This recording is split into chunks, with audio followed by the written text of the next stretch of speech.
नमस्कार मंडळी, आज मी बनवणार आहे विराजसाठी होममेड सॅरलॅक किंवा तुम्ही ह्याला किमटी सुद्धा बोलू शकता. तर म्हटलं चला तुमच्यासोबत सुद्धा रेसिपी शेअर करूया. तर इथे मी घेतले आहे तांदूळ, मुगाची डाळ, मसूर डाळ आणि मूग. म्हणजे तुम्ही उडीद डाळ किंवा तूर डाळ सुद्धा घेऊ शकता. ज्या डाळी तुमच्या घरात अवेलेबल असतील त्या तुम्ही घेऊ शकता. तर हे सगळं मी स्वच्छ धुवून घेतलं आहे, कारण ह्याच्यात बरीच अशी पावडर असते. स्वच्छ धुवून झाल्यानंतर मी त्याचं पाणी चाळणीमध्ये निथळून घेतलं आणि स्वच्छ अशा कोरड्या कपड्यावरती ते आपल्याला सुकवून घ्यायचं आहे. आणि जास्त वेळ लागत नाही, ते लवकर सुकतं. त्यानंतर बघा पूर्णपणे असं कोरडं झाल्यावर आपल्याला ते खरपूस भाजून घ्यायचं आहे. त्यानंतर मी ते शेंगदाणे सुद्धा घेतले आहेत. त्यासोबतच आपण काजू, बदाम, जीरा आणि मकाणे सुद्धा भाजून घेणार आहोत. मकाणे आणि काजू, बदाम मी मुद्दामच थोडे घेतले आहेत, कारण त्याची मी वेगळी सुद्धा पावडर करणार आहे. आणि आता इथे पोहे सुद्धा भाजून घेतले. पोह्याऐवजी तुम्ही ओट सुद्धा घेऊ शकता. जसं मी बोलली की तुम्ही घरात जे अवेलेबल आहे ते घेऊ शकता. आणि ते मस्त असं मिक्सरला वाटून घेतलेलं आहे.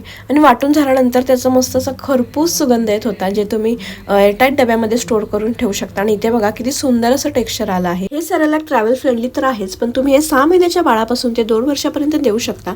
सो तुम्ही सुद्धा ही रेसिपी नक्की ट्राय करा. तोपर्यंत बाय.